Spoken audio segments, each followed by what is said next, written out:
talk my shit. I got on dick, and she turned around and hit. And I done learned a lot of shit. I had her burn up her brain. I deserve her face. I deserve her. I deserve her. I'm like, how we do your motherfucker. What's up, guys? This your boy, Mr. I240. I'm back with another episode today on this cloudy day. I ain't gonna front. I don't know how the weather is everywhere else, but the weather in Memphis has been crazy. One minute we getting summertime, 1 minute it's rainy, cloudy, 1 minute it's snow. I don't know what's going on. You know what I'm saying? But besides that, man, I want to thank. I said most important. I want to thank the Lord Jesus Christ, the highly power, the man above for waking me up for another day and waking y'all up for another day. Now, whether y'all believe him or not, that's up to y'all. But I know what he do for me. But this here, near right there. No, I'm just playing. Shout out to Big G's. And I also want to say, I want to thank y'all for giving me. Appreciate the love and stuff like that. I appreciate that. I have made a major decrease. I have went from 18 subscribers, now I'm up to 70. I appreciate the love the page been getting. You know what I'm saying? It's not easy to come up with different content and different subjects. I try to be different, you know, like I told my partner, you know, on the phone sometimes, be telling him, I like, look, man, I can talk about Young Bucks, I can talk about this all day, but I want to talk about different varieties and stories like that. Well, the stars we don't know, or hell, y'all can suggest me some, hey, man, go check this dude out, this dude cold or something like that. Because you don't want me talking about the same thing all the time because you're going to get burnt out and then you're going to get bored. If I'm constantly talking about the Usos or whoever, or, you know what I'm saying, like the main guys that people don't talk about, or, you know what I'm saying, it gets draining sometimes. So that's why sometimes I see something on the internet and then I put my own flavor on it, or I probably come up with a concept of my own or whatever. Or, you know, I just put my own little spin on it. But that's why I don't just try to listen to everybody else, and I do support other wrestling podcasts and stuff like that. I just try to come up with my own authentic thoughts. Now I agree with some stuff people say, but you know, there's no here or there. But hey, shit, y'all know what time it is. Let's get straight into it. The first thing I want to talk about is my dog, Karrion Kross.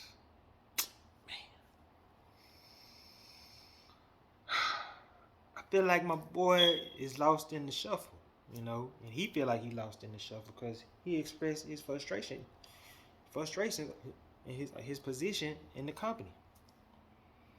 And I feel like they too because it was so crazy. Like, I was gonna post some of his Impact runs and stuff like that, and I thought about it. I'm talking about his WWE run.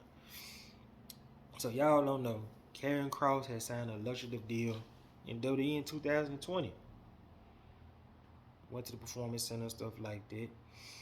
Then of course, you know, COVID happened.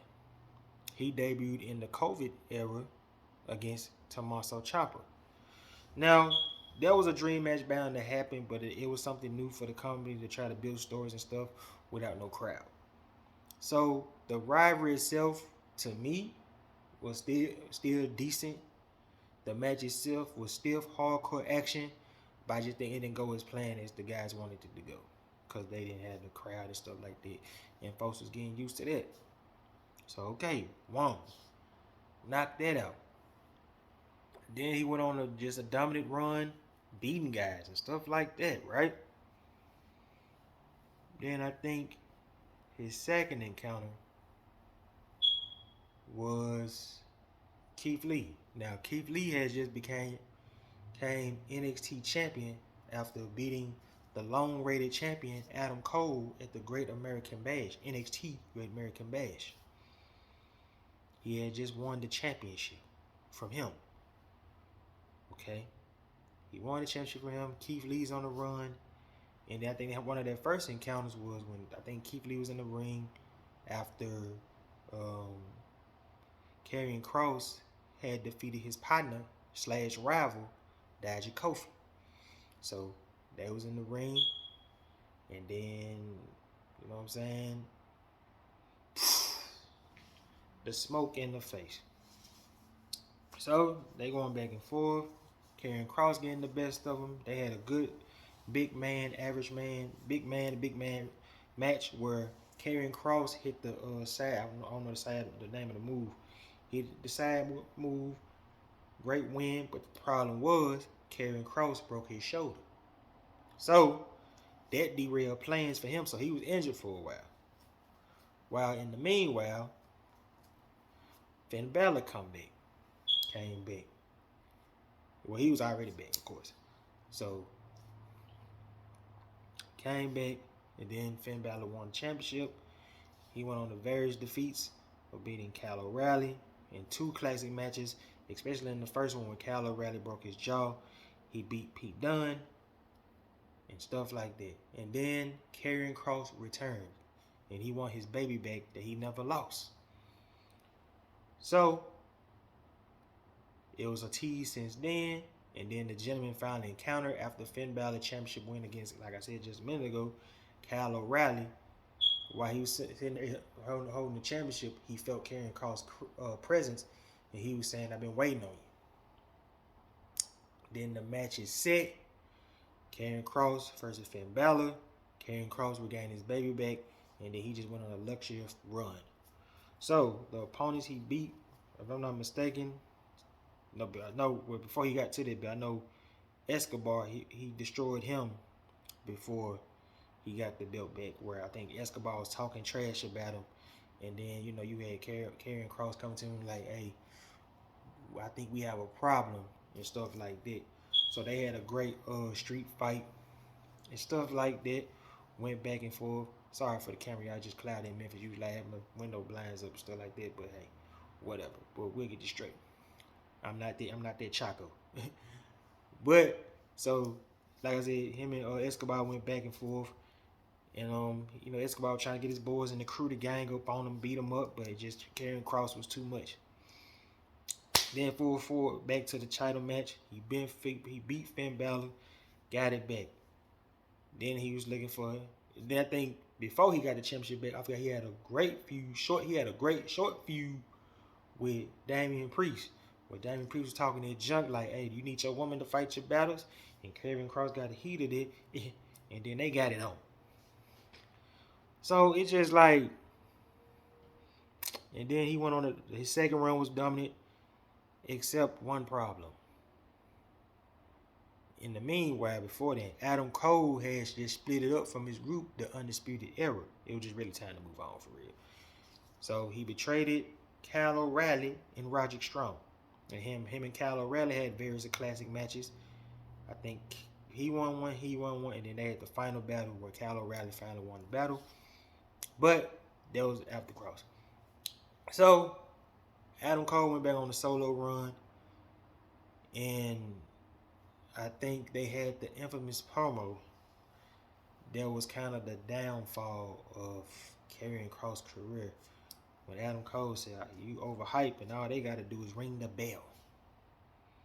Whew. I think that was the beginning of the end when Adam Cole did him like that in that promo. So, all right. Then I think that was during the time where I think Pete Dunne won the title shot. I think with Finn Balor, Adam Cole, and Johnny Wrestling.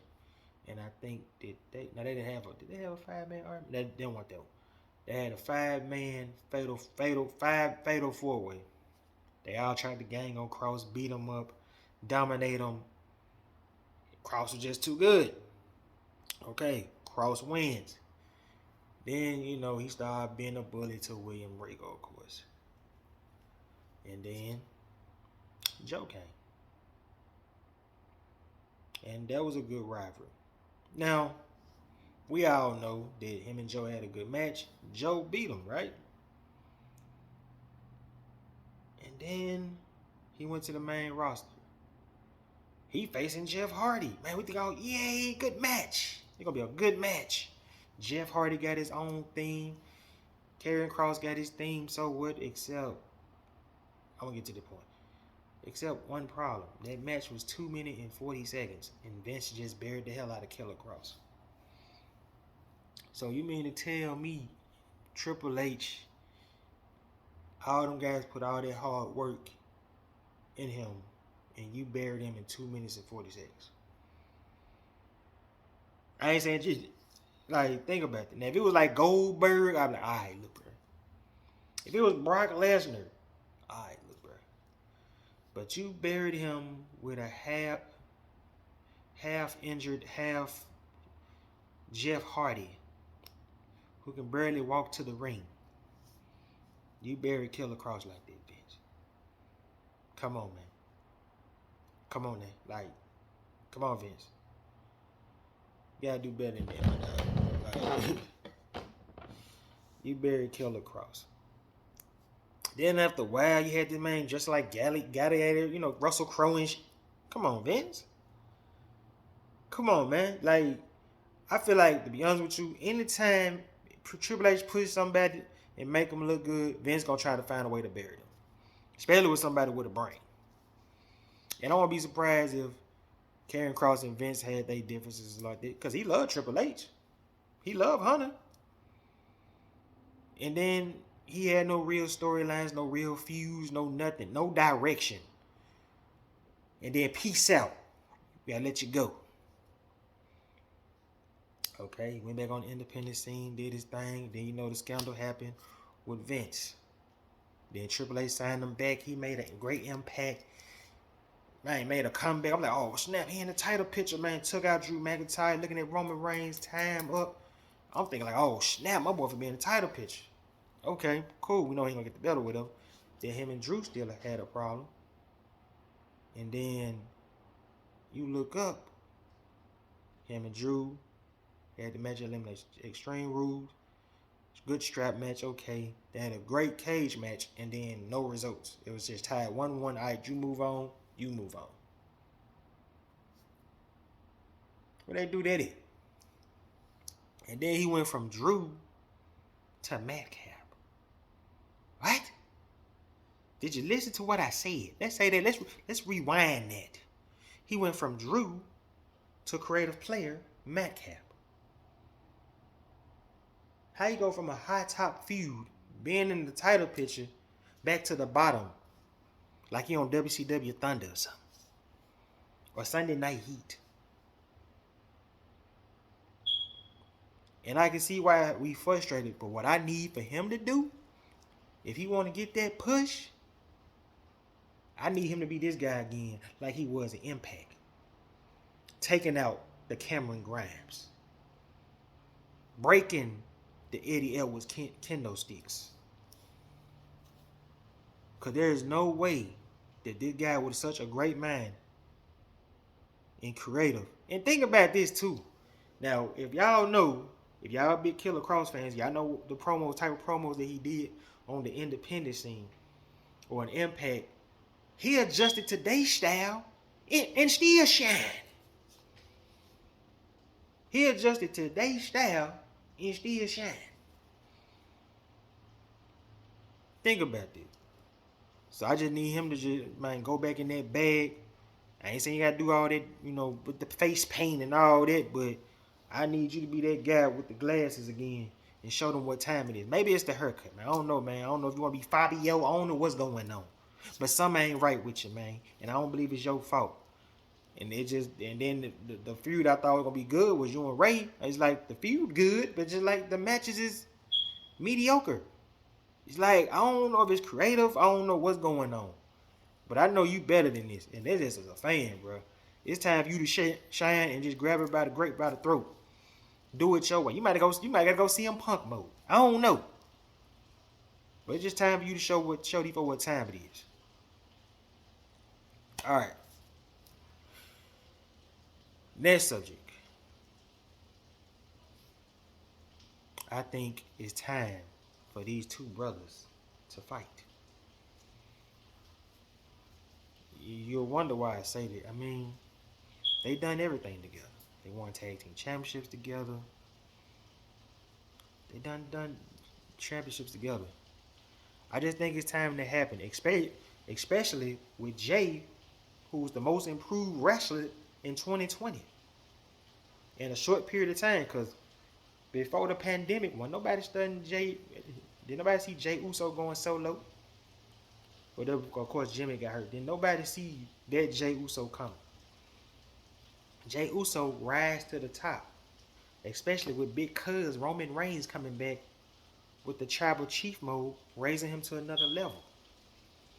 Cuz You remember, Jey Uso was in a fatal 4-way with Sheamus, AJ, and somebody else. I think AJ was AJ in the match. I'm not sure. But Jey Uso got the win, and he went on to Night of Champions. And he had a hard-driven match. Roman destroyed his confidence. Roman wins.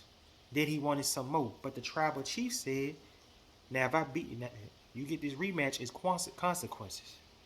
Then it was a Hell in a Cell I Quit match. Then, of course, he lost. The family came down hugging Roman. He joined Roman, getting yelled at. And then he elevated to the next level where he's in big matches with AJ Styles, Daniel Bryan, Kevin Owens. He a part of storylines.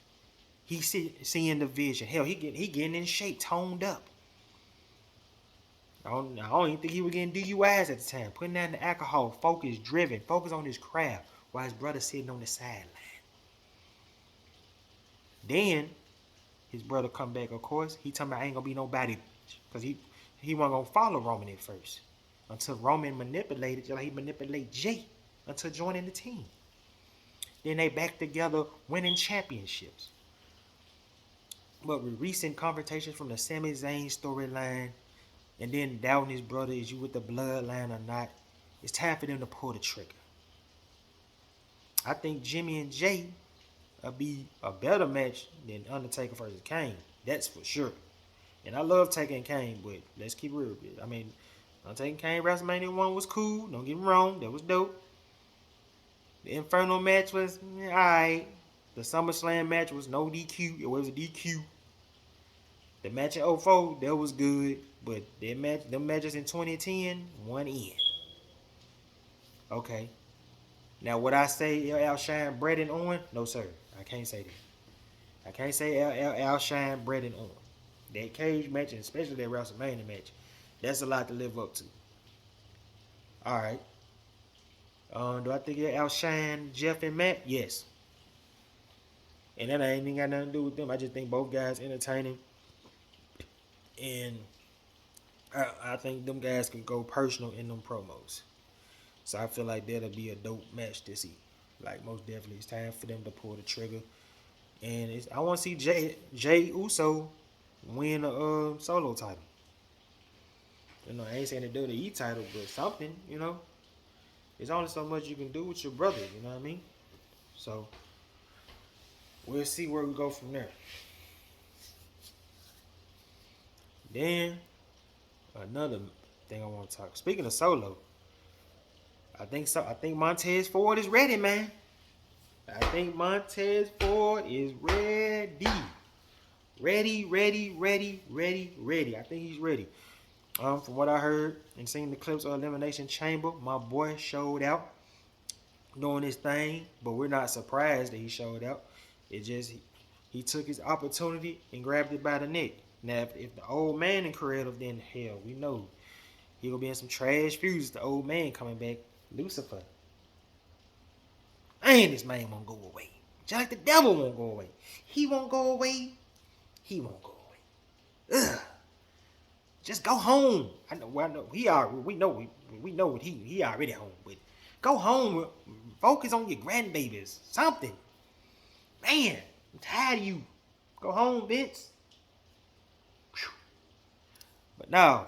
So I think it's time. I mean, yeah, think about it. We should have all seen this coming too. You know, even when they first came on the scene, you know, as the Street Profits, winning tag team championship, Montez getting all the big moments. Because you got to remember, to me, and probably everybody else too around the world, everybody was looking at Dawkins as the weak link. Now, Dawkins got the characteristic, but he didn't have the skills. But I will say this. I don't know. Them two brothers pushed each other because Dawkins got toned up, doing his thing, shining, getting his shine too.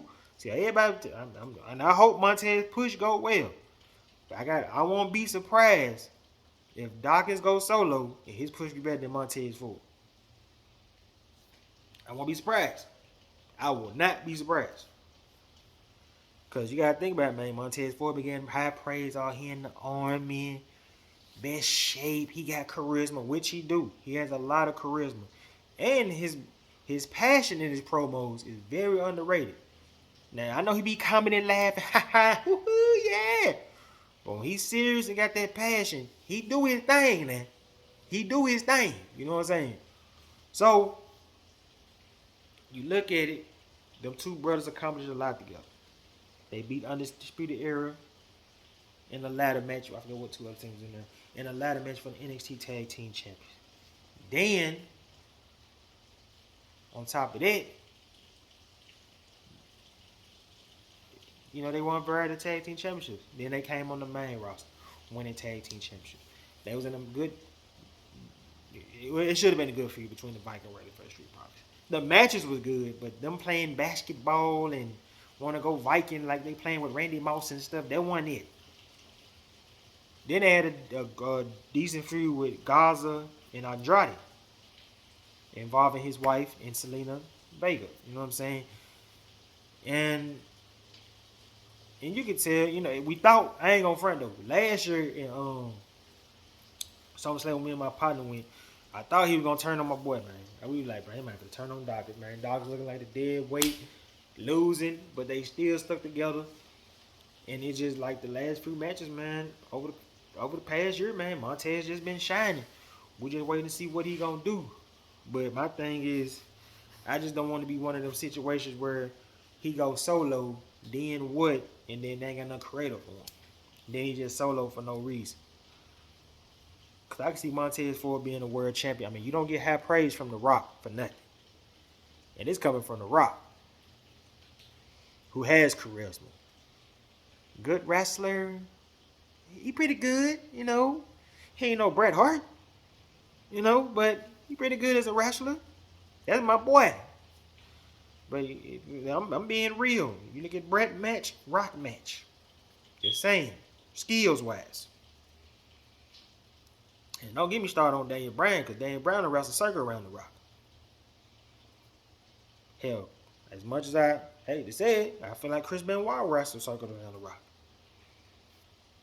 I'm just being real. You know what I'm saying? Coming out this professional wrestling thing. But I feel like Montez Ford's solo push can make a major difference, major impact. You see all the success his wife is doing. You know, he put her first. That's a beautiful thing. Now it's time for my boy to do his thing, get his solo shine. Hopefully he get a Royal Rumble moment, United States Intercontinental Champion, something like that, because they pushing this boy back to the moon. Hell, he ain't even had no Street Profits gear. He had his own stuff, Montez Ford. You know what I'm saying? So, and he accomplished a lot in the, you know, tag team division. Hell, they beat New Day at Survivor Series. Now imagine if they was in front of a crowd, y'all beat New Day. Come on now. And then they was great tag team champions on SmackDown and Raw. So it's all right for them to take a break and do their own thing. You know what I'm saying? So you got to think about that. All right. Another subject I want to talk about. What if WWE, and I know Tony Khan said he wouldn't mind collaborating with WWE. Okay. That'll be dope. That'll be dope, you know. I got a few matches, and y'all can chime in and see, like, you tripping, bruh? You know, if they did go that route, a WWE AEW pay-per-view, alright. Match number 1, of course, the obvious Young Bucks versus the Usos. Who doesn't want to see it? Super kicks everywhere. Super kick party. Alright. Who is I like to see? I like to see Bianca against Jade Cargill. That's for sure. I love to see that. Probably I love to see Britt Baker versus Becky Lynch. I love to see that. That'll be dope too. Who else? I love to see Asuka versus the what's that Asian girl name? Yeah, y'all, I can't pronounce her name, but I'm gonna put it in the picture though. I can't pronounce her name, but I love to see Asuka face her for sure. I love to see Karrion Kross versus Warlord. That's a wild one for me right there. Karrion Kross versus the Warlord would be crazy. You know what I'm saying? I love to see that. I love to see Private Party versus Street Profits. Cause them boys can go. It's just they need to step it up, you know. But I love to see them versus Street Profits. What else? I think I got one more with me. Let me see. One more. Do I got one more?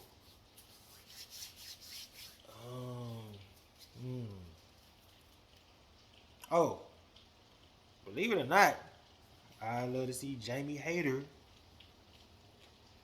versus either Bayley or Charlotte Flair. I love to see that. Jamie Hayter versus Bayley or Charlotte Flair. That'd be dope to see. You know what I'm saying? So then the NXT brand. Don't want to see anybody from NXT face somebody.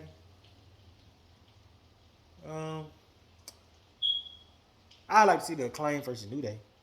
That'd be dope to see. Most definitely. And I'm trying to think of one more. I'm gonna be editing this junk, boy. But good thing about it, this video gonna be short. It's just gonna be edited. Cause when it's 40 minutes, you be like, bruh. Alright. So, you know, that'll be dope. And Tony Khan is willing to collaborate, even though he feel like Triple H then was trying to steal his stars and stuff like that. So it's always good. You know, Tony Khan always down for business. I think Triple H would too, but except one problem. I'm gonna keep on saying it. Oh man, trash. Man, you trash, bro. You trash, bro. Trash. Go home, man. You trash, bro. But I feel like that'd be a dope pay-per-view to see. I wouldn't mind seeing John Moxley versus Cody again. I wouldn't mind seeing it. I would say Brock Lesnar, but Brock could probably F somebody up on that brand. Brock could probably F somebody up for real, man. Brock could probably get him elbows about 90 times and stuff like that. But there's near there. Alright. Another subject I want to talk about, the invasion in 2001. Now, don't get me wrong, it sounded like a good idea. Ooh, something fresh. Cause you know it all started when Vince brought WCW legit for real in 2001 on the episode, where Vince was just sending shots at them all night, especially the Jeff Jarrett shot. Because in case y'all don't know, Jeff Jarrett hijacked Vince for a lot of money in 1999 for putting over China for her to win the Intercontinental Title Championship. So it was a love-hate relationship right there. So Vince sending shots, talking that trash, that junk. WCW started looking confused, don't know what to do, what's going on. They don't know if they're going to work next week. They don't know. Then, of course, we off to WrestleMania.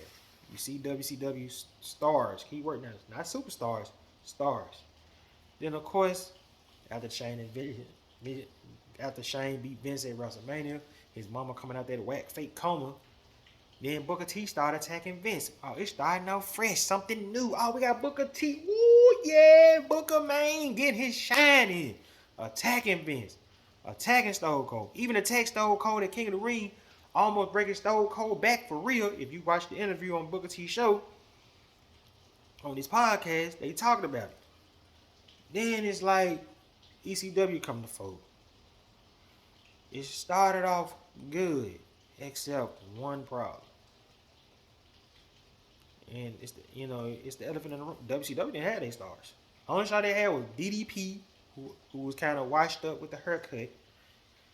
Booker T still doing his thing, and just everybody else. Those are two superstars. So like, man, Buff Bagwell, did Buff Bagwell make an impact like Booker and DDP did in NWO? He was just a lackey. I'm sorry, bruh. Buff Bagwell can go, but Buff didn't make an impact like that. I mean, Buff highlight storyline involved his mom on a pole match. And of course he did good with Big Papa Pump, but it's just like Buff didn't make the impact Booker and Dallas Page did. So it wasn't no Sting, No Scott Steiner or Rick Steiner. No Kevin Nash or Scott Hall. No Hulk Hogan.